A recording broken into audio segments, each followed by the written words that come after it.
Onasizlikda katta bo'lgan, Koreyada yasholmagan, yashirincha turmushga chiqqan va tadbirkorlikda omadi kelmagan Sitora Alimjonova haqida gaplashamiz. Assalomu alaykum. Kanalimizga xush kelibsiz. Videomiz ostida bir dona like tugmasini bosishni va obuna bo'lishni unutmang. Ayriliq, salom sevgi, egizak oshiqlar filmlari va yuraklar jangi serialdagi ijrosi bilan muxlislarga yaxshi tanish bo'lgan aktrisa Sitora Alimjonova qishning ilk kunida dunyoga kelgan. Aktrisa shu yil 34 yoshni qarshilagan bo'lishiga qaramay haligacha yosh ko'rinadi. Ayrimlarning taxminiga ko'ra, konfet sifatida san'atga kirib kelgan aktrisa qanday qilib muvaffaqiyatga erishdi? Keling shu haqida to'liq ma'lumot beramiz. Yetimlikda o'tgan bolalik Sitora Alimjonova oilada 4 farzandning kenjasi hisoblanadi. Uning akasi va 2 opasi bor. U hayotda erishgan muvaffaqiyatlarda opalarining hissasi katta ekani haqida ko'p gapiradi. Bobom san'atkor bo'lgan. Shu boisdanmi bu sohaga bolalikdan qiziqqanman. Maktabni bitirib Farg'ona san'at kollejining raqs bo'limida tahsil olganman. Bolaligim juda go'zal o'tgan. Tinib tinchimaydigan qiz bo'lganim uchun maymuncha deyishardi. Afsuski, onam kasal bo'lgandan keyin go'zal bolalik ham nihoyasiga yetdi. Onam rahmatli oqqon kasaliga chalingandi. Ancha vaqt to'shakda yotdi. O'zimiz unga qarardik. Sog'ayib ketish uchun harakat qilardik. Afsuski, qancha harakat qilinmasin inson belgilab berilgan umrini yashar ekan. Opalarimning biri Koreyaga, boshqasi esa Farg'onaga turmushga chiqqan. Otam ham oila qurdi. Akam esa o'z-o'zi bilan band. Uning foydasi ham zarari ham tegmaydi. Onam o'lgandan keyin yolg'izlanib qolganman. Shunda Koreyaga turmushga chiqqan opam meni oldiga chaqirtirib olgan. Bir muddat u yerda yashaganman, til o'rganganman. Opamga qolsa meni o'sha yerda olib qolish niyatida edi, ammo tabiatan O'zbekistondan boshqa yerda yasholmayman.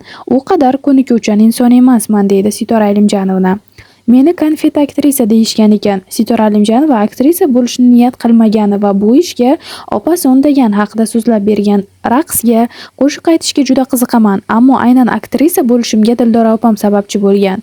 U tufayli rejissyor Durdona To'laganova bilan tanishganman va aynan filmda suratga tushish uchun O'zbekistonga qaytib kelganman. O'shanda ko'pchilik bu konfet aktrisa 5000 AQSh dollari bergan deb gapirishgan ekan. Rostini aytaman, u paytda buncha pulim bo'lmagan. Bo'lgan taqdirda ham rol emas, mashina olib haydagan bo'lardim.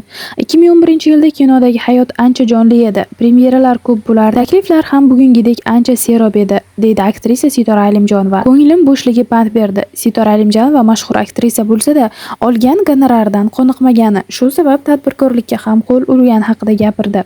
Aktrisalarning gonorari u qadar yuqori bo'lmagan. Shu bois men ham tadbirkorlikka qo'l urib ko'rganman. Avvaliga go'zallik saloni ochdim. O'xshamagani uchun uni yopib Koreyadan mahsulot olib kelib sotishni yo'lga qo'ydim. Ammo tadbirkor bo'lish uchun biroz qattiqqo'l bo'lish kerak ekan. Ko'ngil bo'shligim ko'p bor pand berdi, deydi Sitora Alimjonova. Bolamning otasi Shohrux Hamdamov deyishgandi. Mashhurlarning hayoti hamisha muhokama markazida.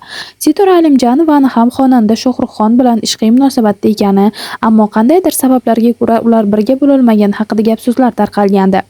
Shohruxxon bilan Sen ketma filmida partnyor bo'lganmiz. Tomoshabinlar nihoyatda ishonuvchan, kim bilandir partnyor bo'lib, sevishganlar rolni ijro etsa darrov gap so'z qilishadi.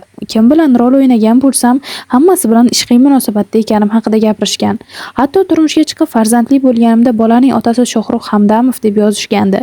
Bunday gap so'zlarga e'tibor bermayman, deydi aktrisa. Aktrisaning yashirin to'yi ham ko'plab muhokamalarga sabab bo'lgandi. U birorta intervyusida nega to'yini Tailandda o'tkazishga qaror qilgani haqida gapirmagan.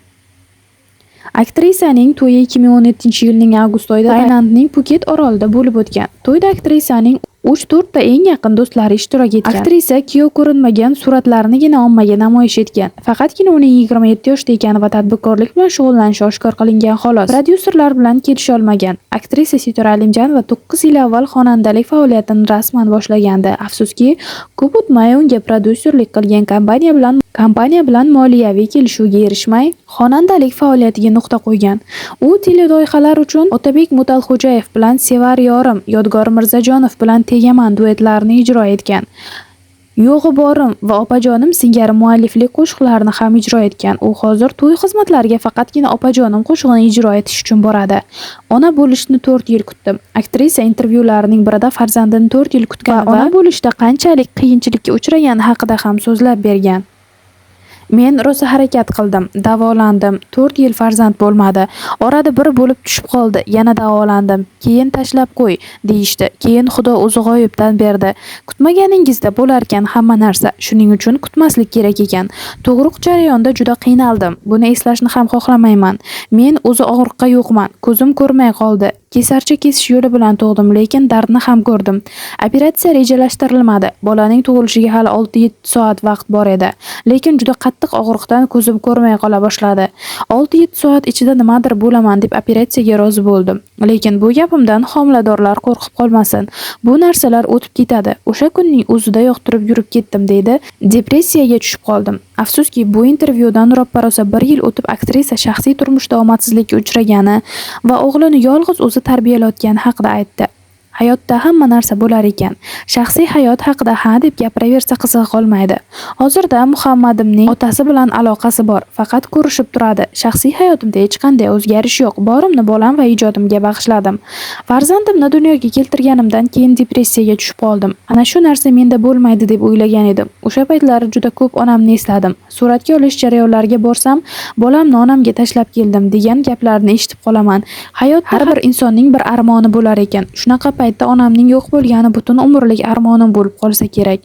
Onam oqqon kasaliga chalingan edi. Sevgi serialidagi shu sahnalar mening hayotimga juda o'xshash. Onam bitta joyda yotgan, hech qayerga ishlamagan, qaraganman deydi aktrisa. Hech qachon o'g'limni aktyor qilmayman. Odatda ko'pchilik ota-onalar farzandlari kasbini davom ettirishni istashadi, ammo Sitora Alimjanova o'g'li san'atkor bo'lishini istamasligi haqida aytgan. Hech qachon o'g'limni aktyor qilmayman. Uning muxlislari san'atdan emas, sportdan bo'lsin.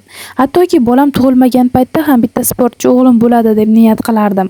Bo'lganda ham butun dunyo taniydigan mashhur sportchi bo'ladi deganman. Farzandimni yaxshi tarbiyalab, O'zbekiston futbolini jahon chempionatiga olib chiqadigan darajada futbolchi qilmoqchiman. Hozir bor xatti-harakatimni shunga qaratgan deydi aktrisa. Aktrisa ayni kunda ijoddan ko'ra ko'proq vaqtini farzandiga bag'ishlashga qaror qilgan. O'g'lim Muhammad Amin bilan dunyo kezadi. Eng yaxshi surat va videolarni esa muxlislari bilan bo'lishadi. Bizda hozircha shu shou biznes xabarlari sizga qiziq bo'lsa, kanalimizga obuna bo'ling, like bosing va qo'ng'iroq tugmasini bosib qo'yishni ham unutmang. Sizning fikringiz biz uchun muhim.